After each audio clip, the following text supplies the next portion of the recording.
안녕하세요. 그림입니다. 오늘은 전세권과 임차권을 한번 비교해 보려고 해요. 둘 다 주거용 부동산으로 비교를 할 거고요. 그래서 두 개의 권리 중에 임차인 입장에서는 어떤 게 더 좋은지, 그리고 경매 시에는 어떤 걸 주의해야 하는지 한번 확인해 볼까 합니다. 그리고 요즘 전세 사기에 대해서 계속적으로 피해가 발생하고 있는 것 같은데, 진짜 이거 안타까운 일입니다. 그래서 피해 보신 분들을 위해서 정부적인 차원에서 진짜 현실적인 대책이 좀 하루빨리 나왔으면 하는 바람이 있어요. 아무튼 두 권리에 대해서 한번 비교를 해보도록 하겠습니다. 자, 그러면 전세권부터 한번 볼게요. 전세권은 민법에서 규정을 하고 있어요. 즉, 민법 303조에 보면 전세권자는 전세금을 지급하고 타인의 부동산을 점유하여 그 부동산의 용도에 조차 사용 수익하며 그 부동산 전부에 대해 후순위 권리자, 기타 채권자보다 전세금의 우선 변제를 받을 권리가 있다. 말이 어려운데 하여튼 전세권은 돈을 지급하고 그 부동산을 사용할 권리가 있고, 그리고 전세권보다 후순위에 있는 권리자, 그리고 후순위에 있는 기타 채권자보다 우선 변제를 받을 권리가 있는 걸 전세권이라고 해요. 그래서 이거를 다시 한번 민사집행법에서 다시 한번 보면은 이 전세권은 이 상황이 한번 볼게요. 지상권, 지역권, 전세권 및 등기된 임차권은 대항할 수 없는 경우에, 대항할 수 없다는 거는 저당권이나 압류채권이나 가압류채권보다 후순위에 있을 때는 매각으로 소멸된다. 이거 원래 그러니까 후순위 전세권은 소멸이 되는 게 원칙이다. 그런데 제 사망의 경우에 후순위는 소멸되는데 선순위 사망의 경우 외에, 그러니까 여기에 보시면 대항할 수 없는, 반대로 대항할 수 있는 경우에는 인수한다.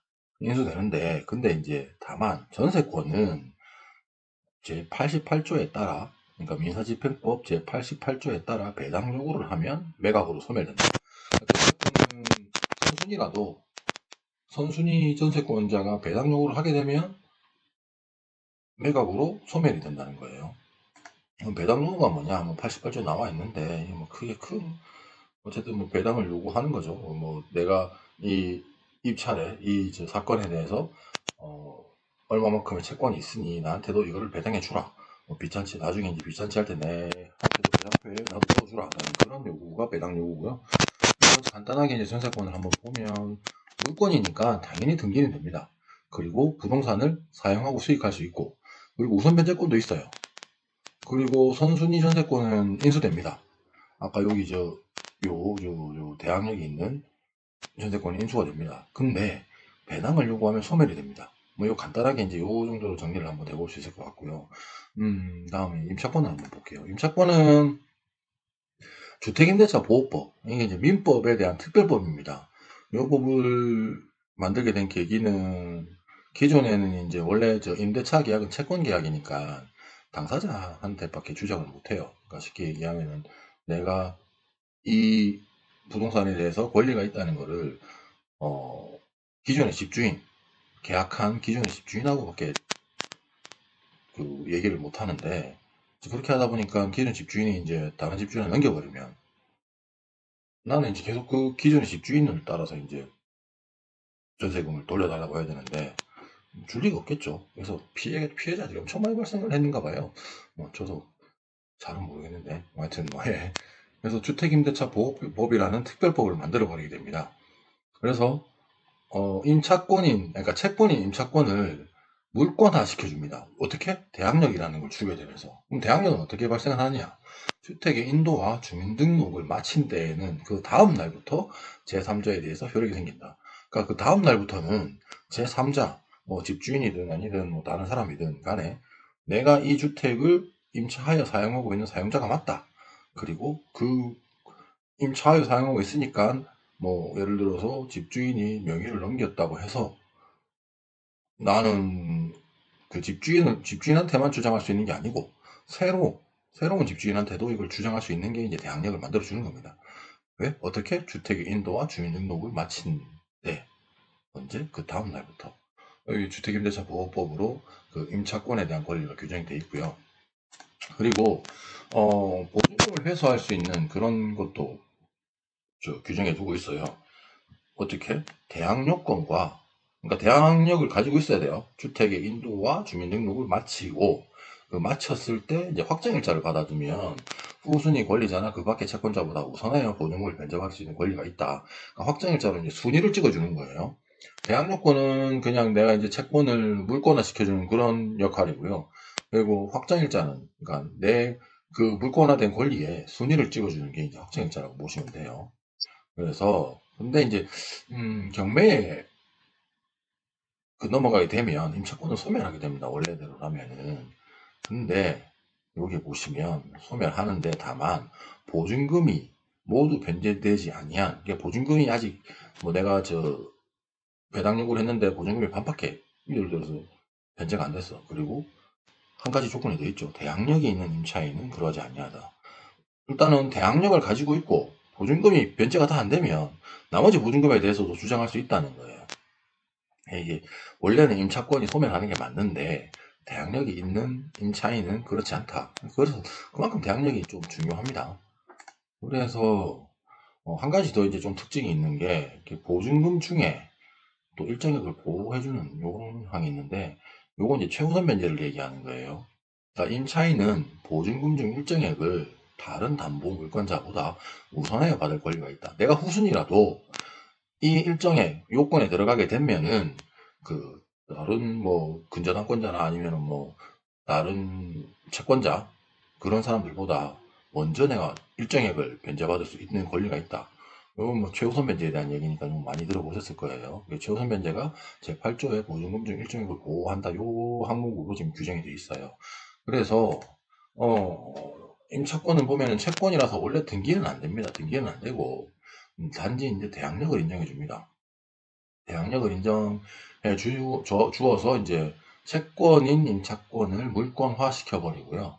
그리고 나중에 이제 등기가 안 되지만 임차권 등기 명령이라는 건 가능합니다. 그러니까 내가 임의적으로 뭐 집주인하고 얘기해서 임차권을 등기하겠습니다라고는 안 되는데 명령입니다. 법원에 어떤 명령이 있으면 이제 요거는 등기도 가능해요. 뒤에 이제 사례에서 제가 한번 따로 말씀을 드릴게요. 그래서 두 번째로는 이제 부동산을 사용하고 수익할 수도 있고요. 최우선 변제권도 있습니다. 그리고 선순위는 당연히 인수됩니다. 그리고 후순위는 소멸되고요.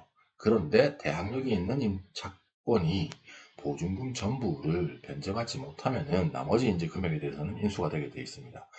요게 이제 임차권의 특징, 즉 임차권의 약간 특징입니다.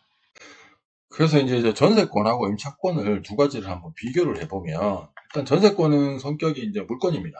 근데 좀 특이하게 용익물권적 성격과 담보물권적 성격을 둘 다 가지고 있는 권리예요. 그리고 임차권은 채권입니다. 근데 단지 이제 대항력을 갖추게 되면 그 민사특별법에서 용익물권화를 시켜주죠. 그리고 대항력은 전세권은 당연히 있고요.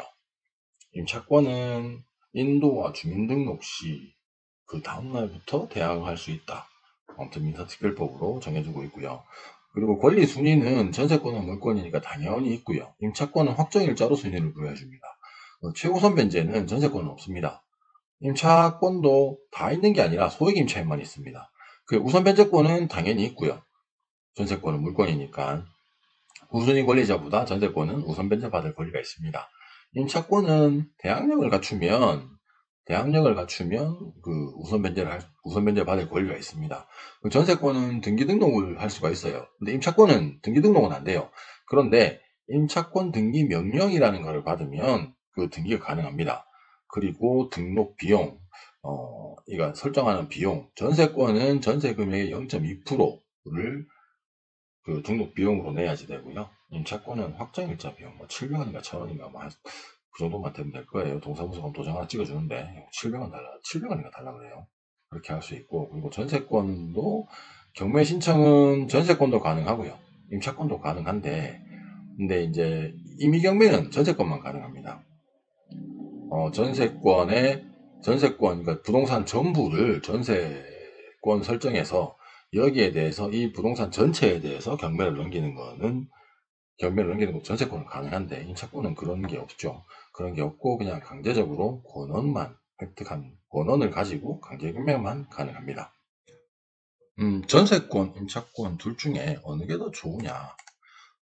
뭐 일단은 일반적인 경우니까 뭐 상황에 따라 잠깐 다를 수는 있습니다. 그래서 이 경우를 임차인의 경우와 경매인의 경우로 나눠서 보면 임차인 입장에서는 임차권이 제가 생각할 땐 절대적으로 유리합니다. 왜냐하면 최우선 변제도 가능하고 선순위 임차인은 보증금도 보호됩니다. 그리고 전세권 설정보다 비용이 훨씬 저렴합니다. 왜 700원? 1000원인가? 하여튼 그건 말씀드립니다. 대신에 대항력, 인도와 주민등록은 필수로 갖춰야 되고요. 확정일자도 필수로 갖춰야 됩니다. 그렇게 어렵지 않습니다. 간단하게만 해주면 임차인 입장에서는 전세권보다 임차권이 훨씬 유리합니다. 자, 그러면 경매인 입장에서는 어떨까요? 경매인은 권리 분석에 대해서 이제 조금 하신다고 하면은 선순위냐 후순위냐라고 나눠질 수가 있는데, 일단 후순위는 전세권은 뭐 무조건 소멸합니다. 이건 뭐 답이 없습니다. 임차권도 원래는 소멸이 맞습니다. 근데 소액 임차인은 배당에 영향이 있기 때문에 요거는 이제 배당표 뭐 권리 분석할 때 조금은 영향이 있을 수가 있어요.